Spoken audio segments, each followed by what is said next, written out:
Bonjour à tous, je suis Gilles Manciot, je venais vous saluer aujourd'hui, j'espère que vous passez une excellente journée.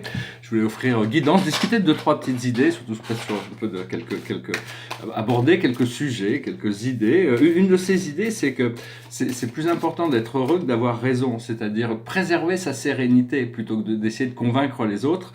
Des fois, il vaut mieux se taire que rentrer dans des choses que les gens ne sont pas prêts à accepter, donc c'est un élément assez important à comprendre.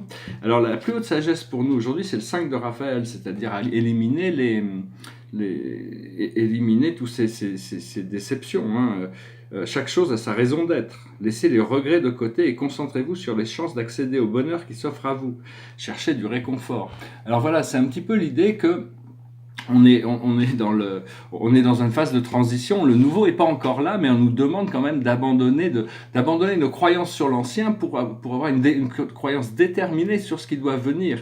Mais des fois, on a tendance à aussi, il y a le moi terrestre qui a tendance à refléter sur le passé les conditions et qui peut avoir des doutes. Donc il faut plus avoir de doutes, il faut rester concentré.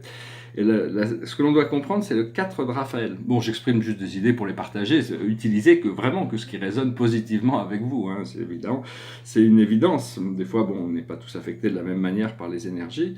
Cherchez d'autres possibilités. Regardez le côté magique de la vie. Prenez conscience de vos émotions. Alors, le pouvoir de la magie, c'est quelque chose de très puissant. Elle peut rêver, là, elle est sur sa plage, il y a l'archange qui est derrière, magnifique Raphaël, qu'on salue et qu'on invite à venir nous guider. Ce que l'on doit faire, c'est le 6 de Gabriel, c'est la réussite. Bravo, vous avez fait du bon travail, il est temps de passer à de nouvelles choses, récompense, bourse ou promotion. Donc c'est vraiment un moment, bon, c'est-à-dire, bon, il y a une transformation qui va se passer, qui va ouvrir les portes vers quelque chose d'autre. Après ça, il ne faut pas se reposer sur ses lauriers, quelle que soit la victoire que l'on puisse atteindre, c'est juste, ça nous permet d'accéder au prochain niveau. Et le message général pour nous, c'est une carte extraordinaire, c'est la carte de la richesse, qui dit, le 10 d'Ariel, vous avez tant de raisons d'être reconnaissant à la vie. Réussite sur le plan financier, retraite à l'horizon, une vie de famille riche et gratifiante. Alors bon, qu'est-ce qu'on peut demander de plus que ça, hein? Ici, c'est représenté par le Café de Flore à Paris. Enfin, le tout Paris se réunit au Café de Flore, mais c'est pas jamais sur la terrasse, c'est dans la pièce en haut, hein, si vous voulez un peu voir le tout Paris à Paris.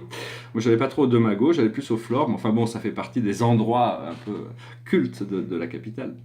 Et donc voilà, il y a toute cette abondance qui peut venir. Je ne sais pas pourquoi cette mémoire m'est revenue. Ça fait longtemps que j'habite plus à Paris, mais je me réjouis de potentiellement pouvoir retourner m'installer à Paris. Je suis né à Paris, c'est un endroit où j'ai vécu un petit peu. Et donc voilà, je vais tirer aussi quelques cartes pour la cache, hein, disons. Derrière moi, c'est un tableau sur les 7 grandes familles spirituelles que j'avais fait à Denver, dans le Colorado, en 1999. Ça fait partie d'une série de 7 toiles qui deviennent de plus en plus grandes. J'ai commencé par les toutes petites. Et bon, au départ, j'avais fait des dessins qui étaient assez réussis. Puis bon, j'ai réussi à le transférer sur toile. Des fois, c'est des tableaux qui demandent beaucoup d'apprentissage, beaucoup de patience, toutes ces choses sont assez... Alors bon, au niveau de la cache, la plus haute sagesse, c'est le transport. C'est-à-dire, c'est ce qu'on peut discuter dans ma vidéo, c'est d'être bien assis dans son train et se laisser porter, se laisser transporter, rester sur les rails. Ce que l'on doit comprendre, c'est les relations karmiques, comment on arrive c'est utiliser toutes les relations pour le plus haut bien, pour notre évolution, pour la co-création.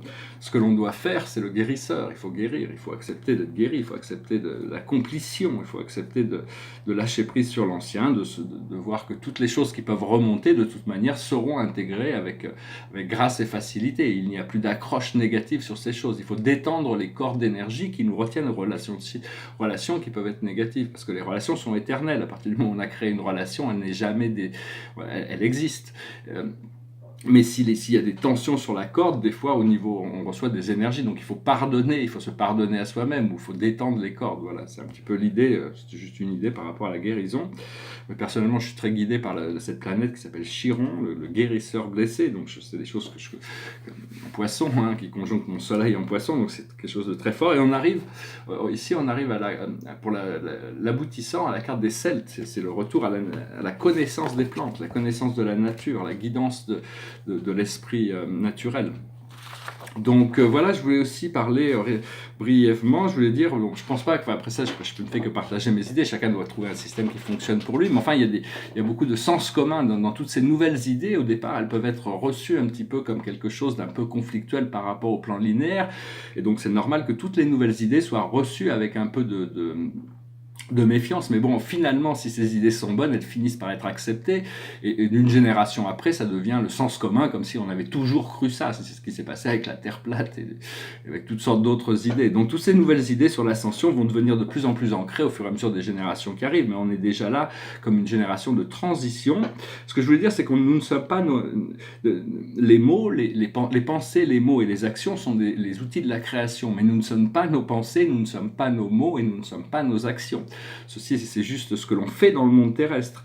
Bon, même si on doit que je sois contredire Descartes, qui dit je pense donc je suis. En réalité, ça donne une plateforme confortable pour les athées pour pouvoir se définir. Et paradoxalement, ce que l'on pense, on le devient. Donc, dans un sens, nos pensées, quand même, sont un peu ce que nous sommes. Mais en réalité, c'est juste comme si on avait plus de conscience pour comprendre... pour avoir plus de mémoire et de vision, on s'apercevrait que les pensées sont comme les arbres les feuilles d'un arbre. C'est-à-dire l'arbre, lui, nous on est l'arbre, mais les pensées c'est comme les feuilles. Et d'une saison, chaque saison, les pensées sont renouvelées. Et les pensées sont pas, il y a des pensées qui sont à nous, mais il y a beaucoup de pensées qui flottent à travers notre tête, qui appartiennent au collectif. Il y a des choses qu'il faut pas s'accrocher. Il faut savoir que ça fait juste partie de ce qui est entretenu dans le collectif, et donc il faut donner du pouvoir qu'aux pensées positives. Parce qu'il y a le Bouddha qui parlait de l'esprit singe et de la pensée cheval. La pensée cheval, c'est la pensée qui s'arrête jamais. On ne trouve jamais la paix, la sérénité. L'esprit singe, c'est un esprit qui s'accroche à une liane et qui la lâche pour en prendre une autre. C'est-à-dire les pensées, le Bouddha disait, le pensée n'est pas un bon disciple parce qu'il se dissout et se recrée sans cesse. Il n'a pas vraiment de... Mais enfin bon, il faut utiliser ces pensées, être concentré sur celles qui nous apportent le plus de bien-être. Et se reconnaître éventuellement comme un enfant de la création, un enfant de Dieu, un enfant de l'univers. À partir de ce moment-là, on peut trouver, ça donne du sens à notre vie. Je ne sais plus qui c'est qui avait dit, c'était un peintre, je crois, qui avait dit... non, enfin bon, je ne vais pas côté quelqu'un sans savoir qui c'est qu'il a dit. Enfin, je voulais aussi parler par rapport aux artistes de la Renaissance. La Renaissance, c'est que on a de la chance quand même, on a un peu évolué, parce qu'à l'époque, aussi bien... Caravage, que Botticelli, ils ont dû amener beaucoup de certains de leurs tableaux, ils ont dû les brûler sur la place publique devant tout le monde parce qu'ils ne conformaient pas à ce que l'État voulait, l'État religieux voulait. Donc bon, maintenant on a quand même de la chance, mais avec ça je me dis, si on pouvait brûler tout l'art moche, ça ferait de la place pour du l'art beau. Enfin, c'est juste une blague, hein, la liberté d'expression, même l'art moche n'a fait de mal à personne.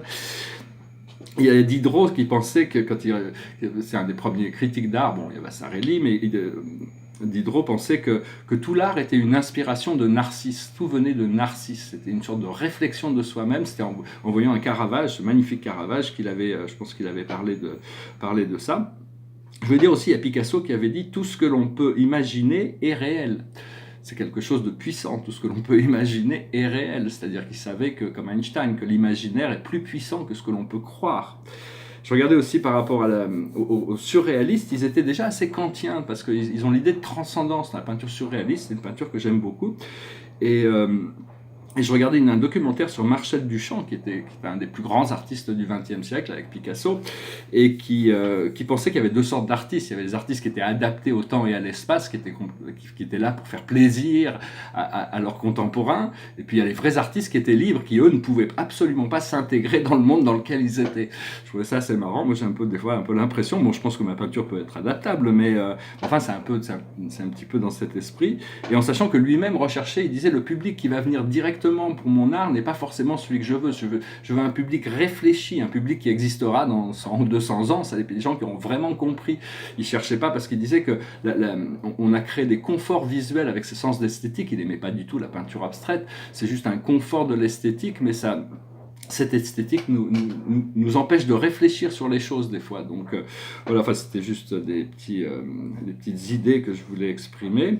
Donc voilà, je vais finir juste avec cette chanson. C'est une chanson qui avait été écrite par Missy Hell, qui avait été chantée par Buck Baccarat. Ça dit ce que le monde a besoin, c'est de l'amour, de ce doux amour. C'est la seule chose qu'il semble, il n'y en ait pas assez. Ce que le monde a besoin, c'est de l'amour. Pas juste pour certains, mais pour tout le monde. Voilà, c'est une belle chanson.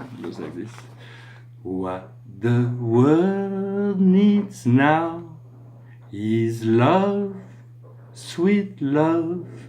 It's the only thing that they're just too little of. What the world needs now is love, sweet love. No, not just for some, but for everyone. What the world needs now is love, sweet love. It's the only thing that they're just too little of. What the world needs now is love, sweet love. No, not just for some, but for everyone.